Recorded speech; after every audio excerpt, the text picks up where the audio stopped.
Welcome to our October Up and Atom. And Allison, I don't know if there's any ground rules that we need to go over. I know the speakers, we're going to have a few speakers today, and when you're speaking, you can go on video, and maybe when you're not, you can take off a video and go mute. We're going to kind of do a tag team here on what we've done throughout the year. Allison, do you have anything to add? Questions at the end. I think if somebody wants to either type it in or raise your hand, we can certainly field them that way. Yeah, the simplest way is the attendees can raise their hand, their little virtual hand down at the bottom, or they can type a question in the Q&A, and then we'll answer it toward the end. Okay. Very good. So again, a happy good morning and a happy Nuclear Science Week to everybody. So for those that are aware or not aware, this is Nuclear Science Week, and in normal years, it is a very robust, busy, wonderful week. And this year it is also a wonderful week, but a little different. Almost everything is virtual that we're aware of, and there is quite a few things going on, but mostly done virtual. So if you have an interest, I'm sure if you Google Nuclear Science Week, you'll see things that are being done on the national, international stage. Social media has a lot of things that are going on right now. I know at Bogle, they're doing some virtual site tours, and the Savannah River Site Community Reuse Organization is doing their typical STEM career connections virtually this year with some videos and some other things. So, you know, visit those websites and get it. And you know, we're just letting you know that we are out there, but we're just out there in a different way this year. I'd also like to say and thank HII for sponsoring this Up and Atom. They've been a great partner for the years, and it did a really good job, and we're interested in sponsoring this update that we're giving today. So let's move on. Oops, come on. Uh-oh.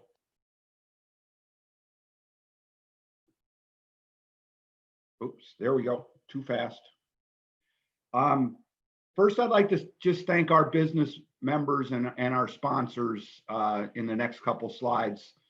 You all know that we can't do this without the significant financial support of everybody that's involved. So to the platinum, gold, silver, bronze, and business level sponsors, we are very, very thankful and appreciative of all you do for us throughout the year, and especially this year.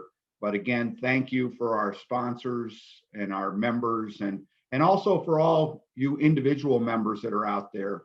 Again, thank you for your support, and appreciate that you're members and continue to be members every year.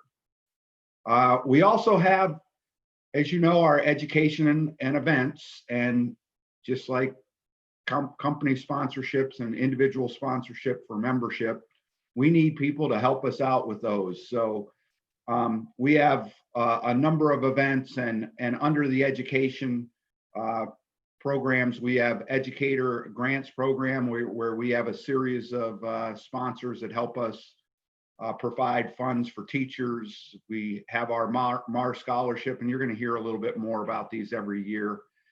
Aiken Technical College scholarship, Nuclear Blitz, and an essay contest.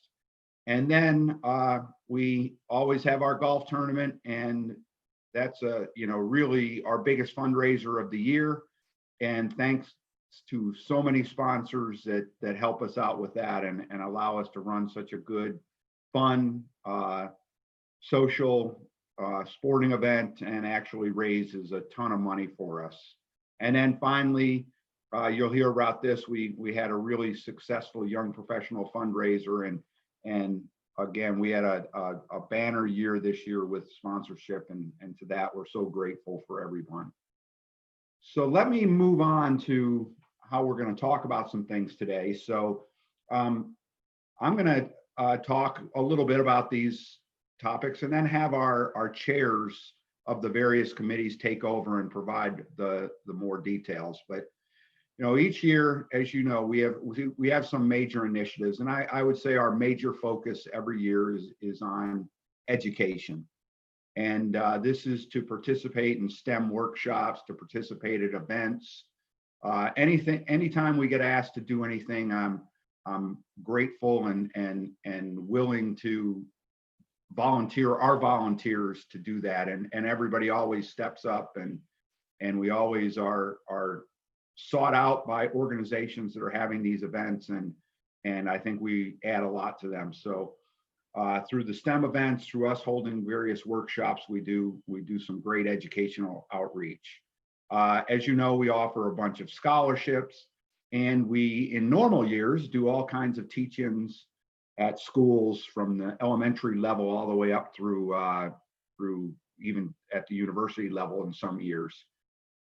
Communication, we certainly are improving ourselves there and trying our best to engage on social media, to be relevant in the print media, and to just outreach at public events and other meetings.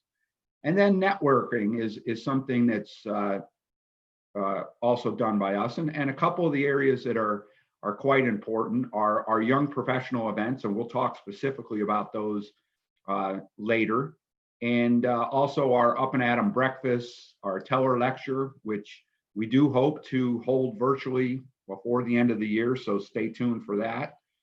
And as I mentioned, our golf tournament. So let's first jump through and talk about the educational programs. And with that, I'm going to turn it over to Marissa Regal, who's our education chair, and have her walk us through some of the accomplishments this year. Great, Marissa? thank you. Yeah, thank you. So one of the first things that we want to share with you all is our Robert Maher Memorial Scholarship. The winner was just announced at our Low Country Boil just past weekend. Our winner received $5,000, and this is sponsored by Savannah River Remediation. And this is for a college student who has really exemplified great academics, service to her community, and then also focus on nuclear science and engineering. And this year's winner was Shai Anthony Huff from South Carolina State University, and she's majoring in nuclear engineering.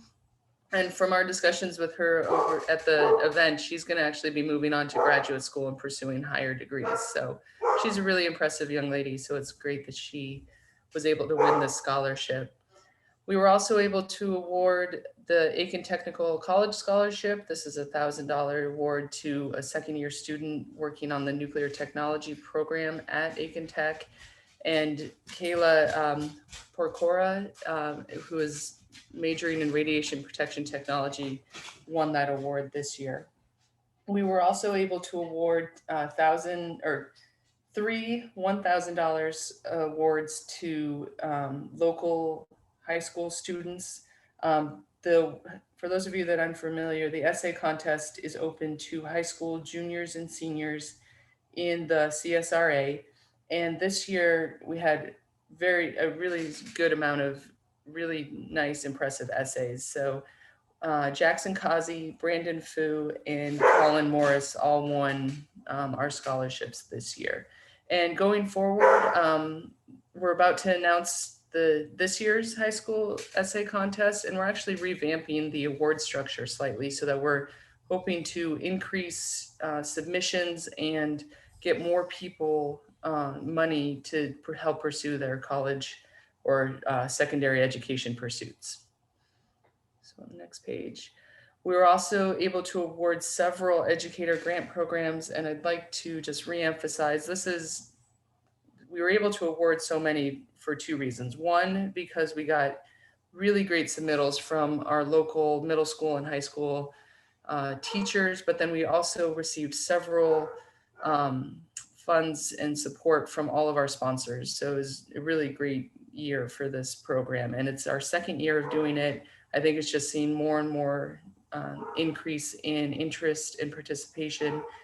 The goal of the educator grants is to fund science, STEM related activities in the school, give the teachers some extra resources to be able to provide for their students in fun and interesting ways. And so you can see the list of all the teachers that won here up on the slide. We have a range of 12th grade physics teachers all the way down to middle school math and 6th grade social studies. And so a really wide range of interesting suggested projects that these teachers want to do with their kids and are going to really put our funds to good use. And I apologize for my dog. Next page, please. So here's a list of some of our other high school or our education programs that we do throughout the year. One thing that has been really successful is we partner with the USCA Lifelong Learning Program. And for those of you that are unfamiliar, this is for senior people in our community that they're able to take a variety of different courses throughout the year. And CNTA has, for the past several years, put on a 3-course series related to the nuclear industry. So this year we presented 3 series of plutonium and our national security. And we had a range of speakers from kind of more the government military side of things, all the way down to what SRS is doing with pits and how we keep our plutonium stockpiles safe.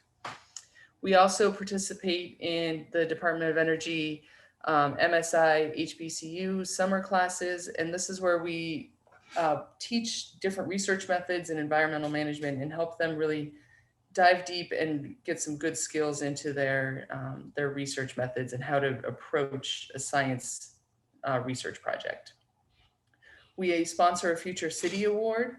We do the Best Use of Technology Award. And actually this year was really impressive. We had several teams that had a nuclear focus as part of their Future City, which is great because the year before we've only had 1 or 2. And we're starting to see a shift where these students are seeing the benefit of nuclear technology and it's starting to be incorporated in there. And that's also a testament to their teachers and hopefully some of the outreach that we've done. We were able to perform 3 STEM outreach activities before COVID-19. Unfortunately, several of our outreach activities were actually canceled because of COVID. However, we were able to partner with the Dreams, Imagination, and Gifts event, which is, and they performed a drive-in STEM festival. So along with Savannah River National Lab, we provided 2 different science kits that kids were able to pick up in their drive-by STEM event and then perform a variety of different fun activities at home with their families and hopefully learn more about STEM. We also participated in a virtual SEED event. SEED was virtual this year. We provided a video and some other input for that. And then we're also working on the Nuclear Blitz, continuing that in a virtual way with Aiken County Public Schools. And that's where we go into the classrooms and help teach nuclear to the local high schools. And that's what's going on in education this year. Great, thank you, Marissa. And we'll move on, and then at the end we can bring everybody back if there's questions. So let's move on to our communications programs.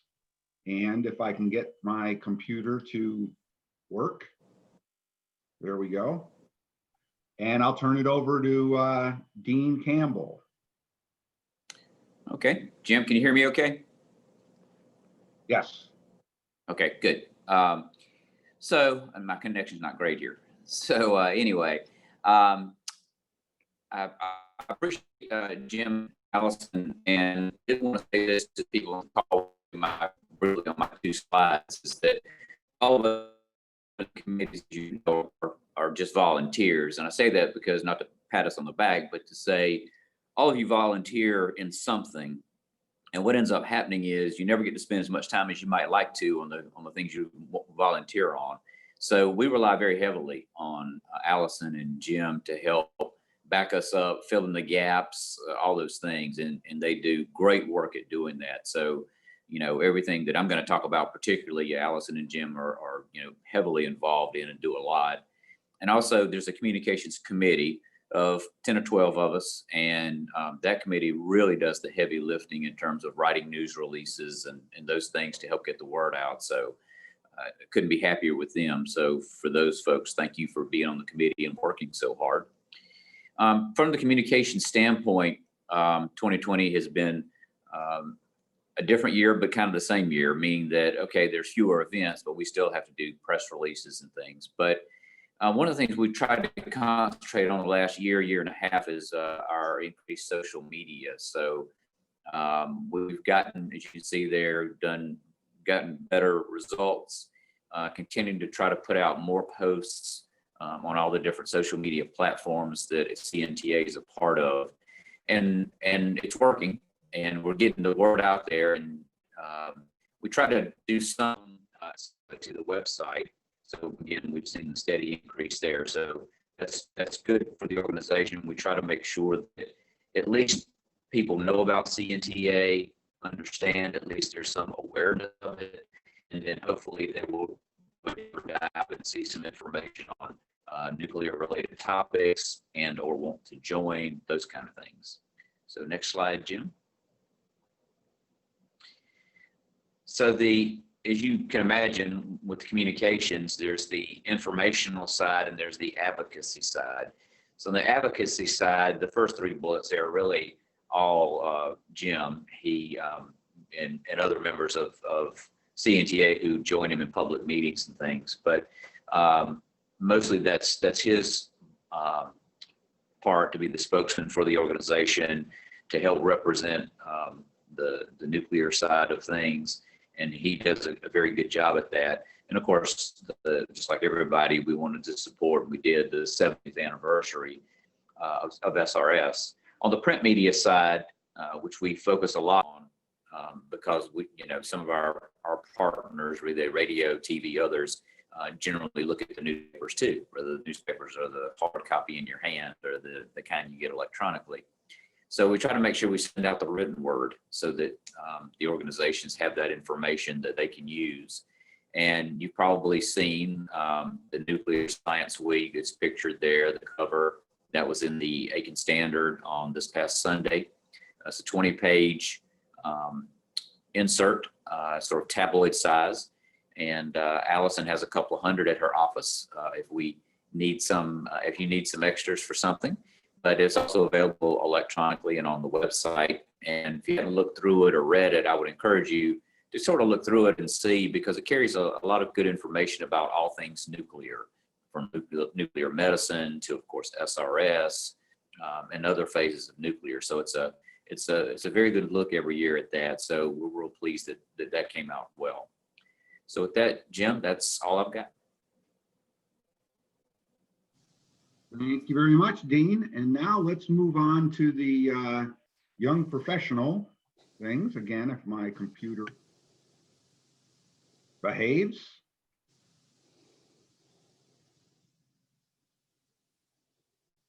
There we go. And the chair of our committee, co-chair of our committee, Sunny Lunka, will run us through some of the things that are happening in our young professional world. Sunny? Hey, good morning, everyone.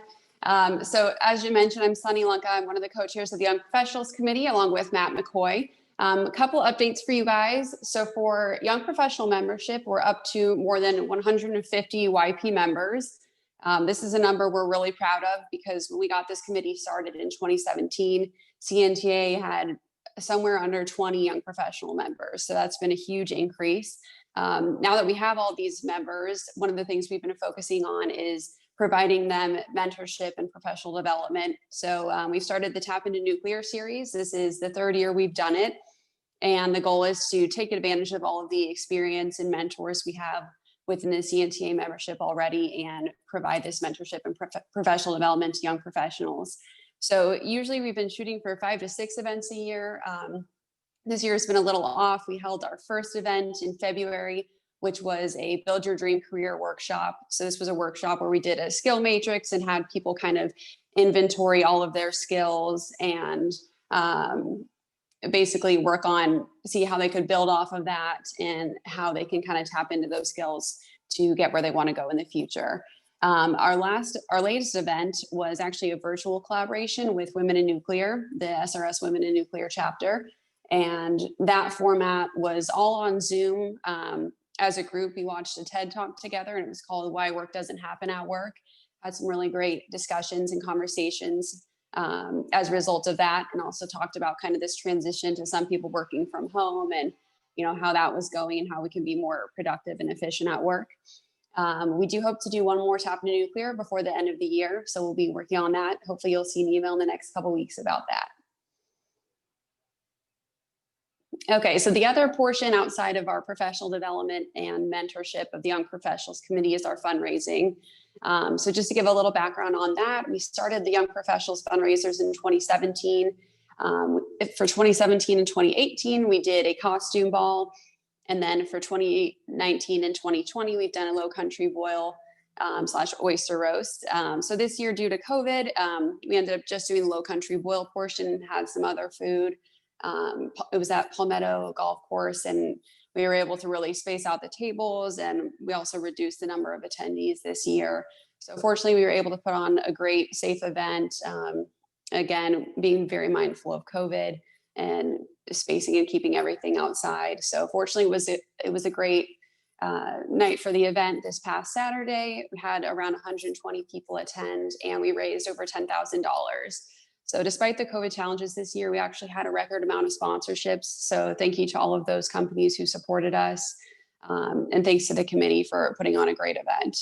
So this money that we raise every year from the Young Professionals fundraisers helps us keep Young Professional membership free for members under 40. So if they're young professionals you know or work with, please encourage them to take advantage of that CNTA free membership. We'd love to continue to get more young professionals involved. And then one other plug is in January, we're going to be putting together our 2021 Young Professional Committee. So again, if you're a young professional yourself or know someone who's interested, be looking out for that email in January. Very good. Thank you, Sunny. That was excellent. And it was quite an event on Saturday night. And I was one nervous person. I think Allison was too, but everything worked out, and including the weather cooperating. That was probably the most important thing.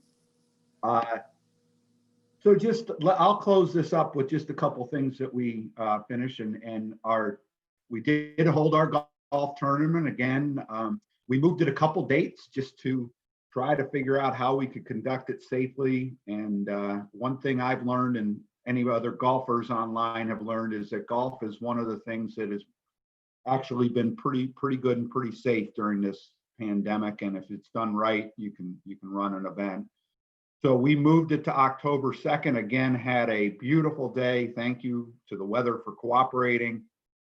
We had a typical field of about 28 teams. We raised over $17,000, which is, pardon the pun, on par or even a birdie compared to what we usually raise every year. But it was a great event. And, as always, this is going to support our education, our outreach, our scholarship programs, our grants programs. And, again, a great day of fellowship and meeting and getting to know each other, as well as raising a lot of money. So please put it on your calendars. We're hoping and planning to do this back in May again on May 7th. And I think we had some very valuable lesson learned on how to run an event when you need to practice social distancing. So again, May 7th, 2021, please put it on your calendars. And finally, this is kind of some new information if people haven't seen it, but every year we make awards from CNTA. First is the Fred Davison Distinguished Scientist Award, named after Dr. Davison, who was a renowned researcher and actually was the president of University of Georgia for a time. And this award goes to an outstanding person that has done work in the local area in support of nuclear technologies. And this year we are very pleased to announce that the winner is Dr. Paul Klossner. So congratulations, Paul. well deserved. And as always, we have some great nominations that we need to look at. And I thank the committee for taking their time and their efforts to do such a good job of evaluating these candidates. And then finally, a couple years ago, we started our Nuclear Service Award. And this award is to recognize a person who has made significant contributions to the advancement of nuclear technologies, be it through advocacy, be it through education, be it through technology development, leadership. And I am absolutely thrilled to announce that the winner this year is Dr. Susan Wood, who you all know has been such a valuable person to our CNTA community, but also to the overall science and technology community of our area and across the nation. So at some point in time, we will formally recognize and personally recognize these two winners, but we will continue to announce and identify them as we move forward. So congratulations, Paul and Susan, for winning these awards. Up in Adams, we've held 2 in-person events before the pandemic hit us, and that was one was in January, one was in February. Mike Lemke from HII and Michael Budney from DOE SR gave us an update on site things. We've had 3 virtual events. Dave Amrine talked to us about nuclear power and you know the kind of a call for advancing nuclear and for us to all really stand up and take the charge to move forward and advocate. We had Phil Breidenbach, who talked about an update from SRR and all the great things there. And then we've had this one today, which is an update of our activities this year. We have one scheduled by Brian Riley, who's the project manager from Bechtel at Plant Vogtle 3 and 4. And he'll be giving us a construction update, which I think will and expect it to be very good news. So put that on your calendars on November 11th of this year. And we'll hopefully have a big crowd for that one and get to hear about all the great things going on over at Vogtle. And then we're working to try to get one in early December before the holiday hit and have one more event coming. So stay tuned. I look forward. I think we all look forward to when we can get back together in person and hold some of our events. But in the meantime, we'll continue to do some of these virtually. And then finally, I just want to thank everyone here, everyone that's on this call, all our members, all our volunteers. We can't do this without you. And it really is, the organization would not exist if it wasn't for all the hard work of everybody that we have. And we appreciate this. Allison and I kind of just keep the wheels turning and running, but it's everybody else that's really helping us execute what we're doing. So thank you again. And thanks again to HII for their sponsorship of this event. And I guess we can turn it on to the chat. And Allison, why don't you field those if you could? Sure. The very first question, which I didn't have an answer to, was, did anyone get a chance to talk to the MAR winner, Anthony Hoff? Is she heading to Wisconsin, or does she have ideas of which postgraduate school she's going to? This is Jim. I talked to her. She had done an internship at Wisconsin, so I know it was on her list as a potential graduate school, but I did not hear that she has made a final choice yet. Okay. The second question is, with the website, are we getting hits from international students and international interest to the website, or is it mostly US based? And I actually have the answer to this. We do have a steady stream of interest to the website from Southeast Asia, Japan, China, as well as a couple of places in Europe that we get continual hits from. So it's not just US based interest in the website.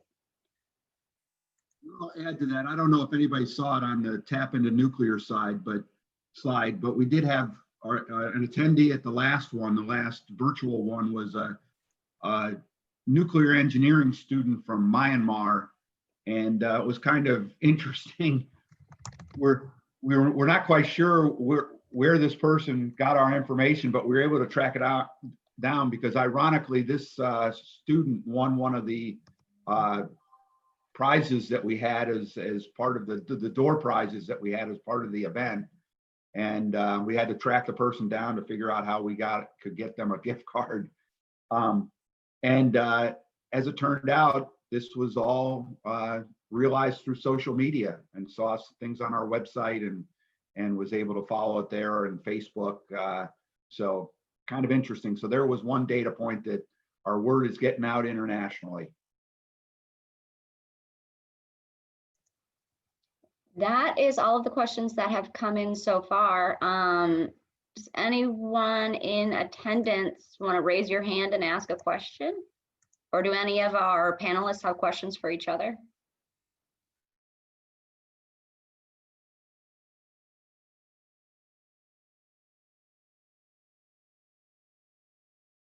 All right. With that, oh, did something just come in? Nope, I just saw it. That was it. Okay, well, thank you again, everyone, for all your support and joining us this morning. We hope that this gave a little snapshot of some of the things we're doing and trying to do during this year. And I think we all long for the more normal times, but in the meantime, we're going to continue to plug along and do what we can. And again, thank you for everyone's support.